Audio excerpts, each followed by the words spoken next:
Hey everybody, Rosie Wilcox here with Century 21 Everest.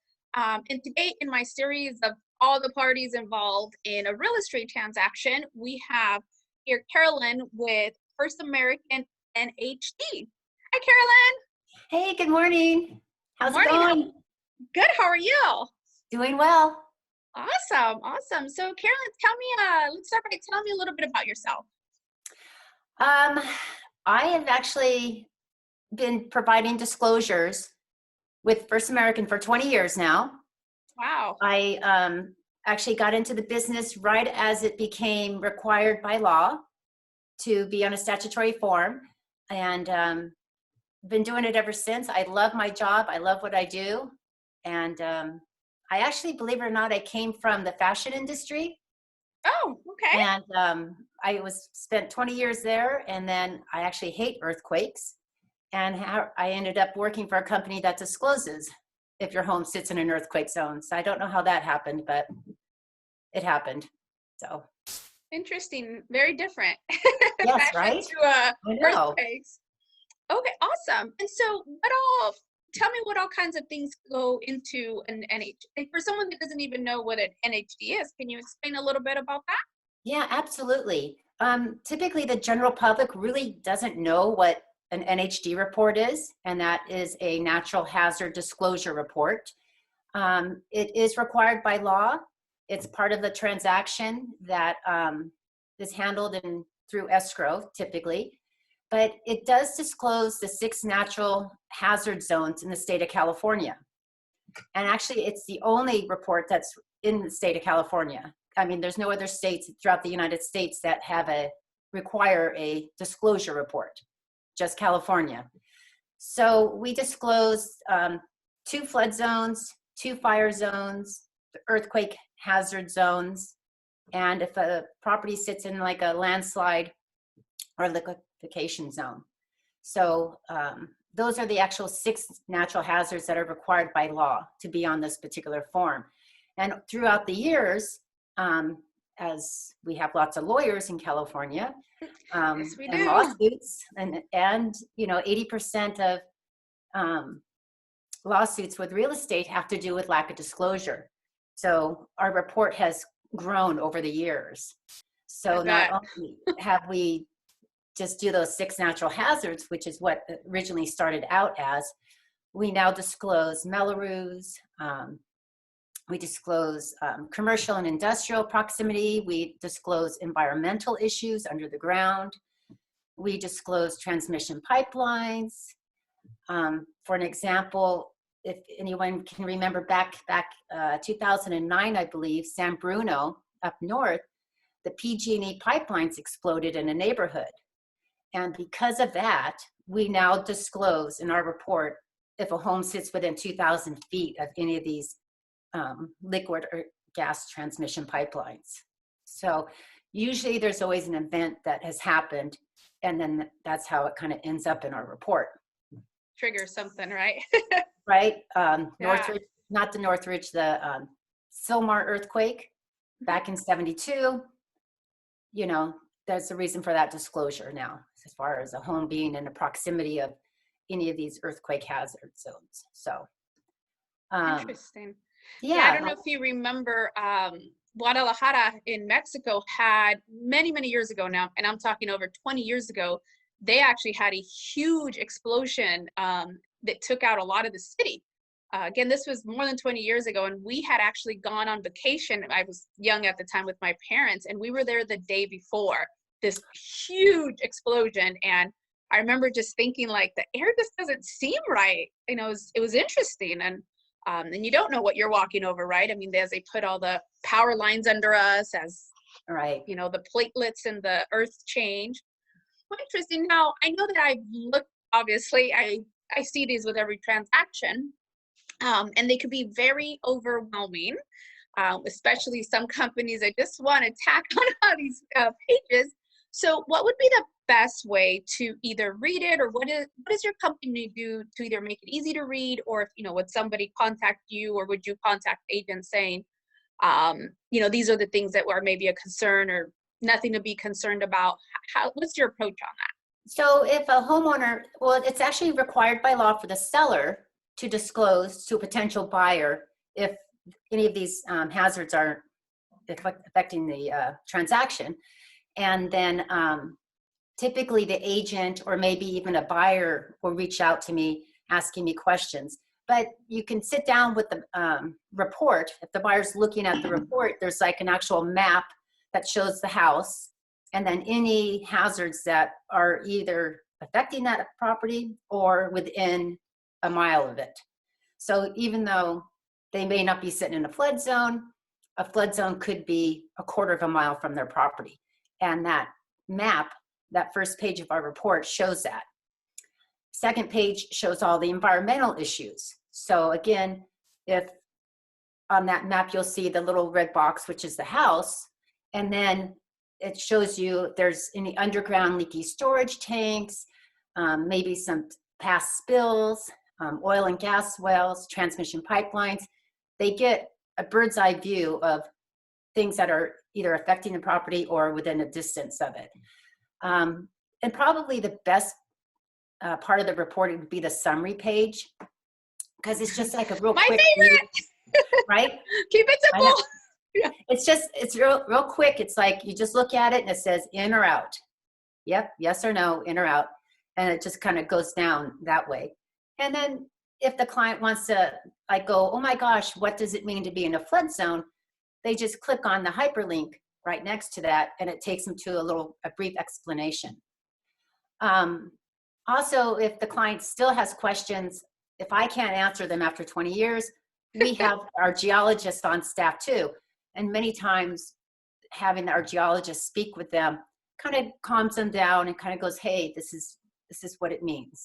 So it's good information. Yeah. What I would think in most cases, even though there's pages and pages or, looks overwhelming, it's okay. It's just Yes. our disclosures. If you're moving to California, you should know we're an earthquake state, but, I'm sure there's people that, freak out.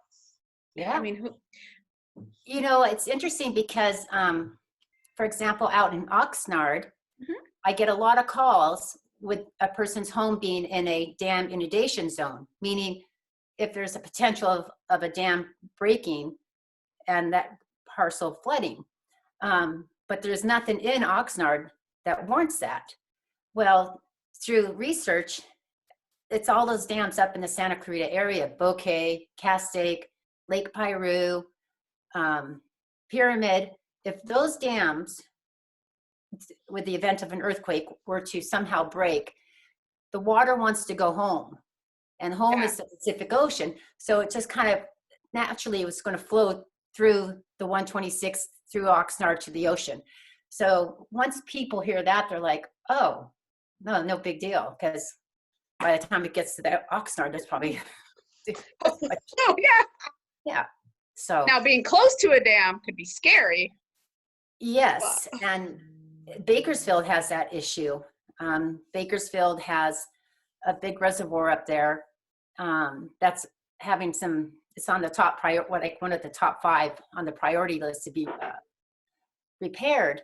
And they actually have an earthquake fault under that dam.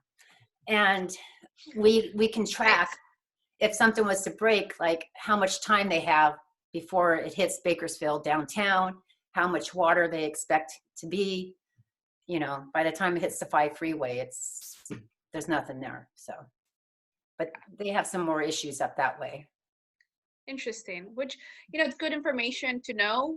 Obviously, we're still a state because of the ocean, the mountains, the weather, everybody wants to be here, but there is the potential for natural hazards and you just have to be prepared. I mean, we had the Thomas fire, we had, potential for other issues. And do you have masks at home? Are you prepared in case of an accident to leave the house on moment's notice? And obviously we saw with the Thomas fire, there was nowhere to go. It's bumper to bumper, but definitely could be scary. Yeah, it is. I mean, it's California. It's, it's the fun state. It's the price we pay to live here, and we have beautiful weather all year long. So another part of our report, which I think would be really interesting, is our tax report. Okay. So we disclose if the property has any Melrose on the property Mhm. and when that bond will expire. So I know out in the river, what's Park. that? River River Park. Park. They have lots of Melrose out there. So our report gives it in detail, like what it's paying for, when it started, when it's going to end, what's the current levy, can it go up, And it has. and who do we contact, who's managing that bond. We're the only company that offers that has the very own tax division, so we don't have to outsource to third-party vendors to get that information. So it's on our fingertips, and Awesome. it's just really good information, especially out in that River Park or Seabridge area. Yeah.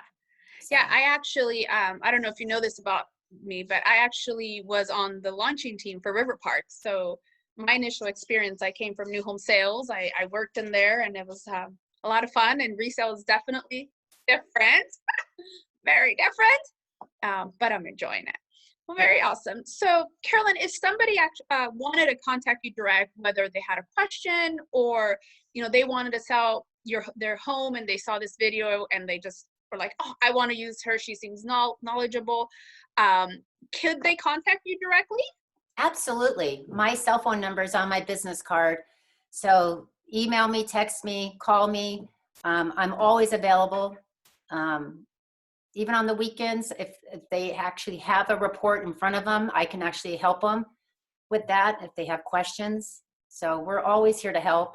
If the clients want to learn more about different natural hazards, go to our website, which is on the card, and go to training videos. And they can learn about a flood zone or a fire zone. And they're just short 5-minute videos of that. So. Yeah, that's awesome. I actually use a lot of the different, I love all the resources that you guys put out there. I've actually looked at a couple and they're helpful. They're helpful in, getting the answers to my clients. Well, awesome. So what's the craziest thing you've ever seen on a report, or the scariest thing? Does something pop out in particular, or? Believe it or not, I was, at one time we were looking to purchase a home in Santa Paula. Okay. And so I had my team, I'm like, hey, can you run this report for me? And transmission pipeline directly under the house. I was like, I'll just go over here. Yeah, that's some people are okay with it. Some are very sensitive to energy, and that's for those, especially I'm one of those people, that would not be good for me.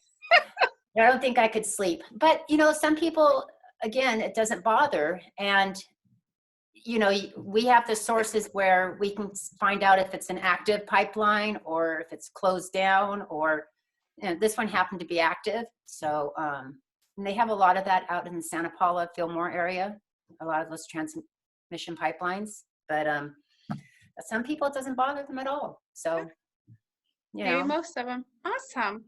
Well, I certainly enjoy that. And tell me, I know, so obviously you're an essential worker. With everything going on, that's still we're able to have transactions. And go ahead. And you're yes, thank you. you're required, so I'm sure you're working. It looks like from home. Or? Yes, we're all working from home. Our corporate offices are on a like skeleton crew. So they put out all our customer service team. They're all working from home. So it's business as usual. There's no delays or anything like that. We're just here to help. Awesome. And anything that you're doing to stay fit during all this craziness, whether mentally, physically? Well, I do meditate for about 10 minutes in the morning, which seems to help, and my husband appreciates it. Nice. And I've been doing these Boss Family workouts. It's I follow it. It's called Allison Hooker on Instagram, but it's YouTube. It's the Boss Family workout, and they're just like these really fun 30-minute dancing things that you can do in your home. So I've been kind of doing that, and obviously getting out and going on a lot of walks. So awesome. I might have to check those out. You can always use a little extra workout. Yeah. Wonderful. Well, thank you so much for your time, Carolyn. I appreciate you joining us. And certainly we'll put your business card back up there if anybody has any questions or needs to contact you direct. You know, unfortunately, sometimes you might have an agent that doesn't know how to relay information or explain it. So that's okay. Sorry, that's, you know, that's why we have people like you. So thank you again so much. And I look forward to working together. Thank you, Rosie. Have a Thank great you. day. Of course, you too.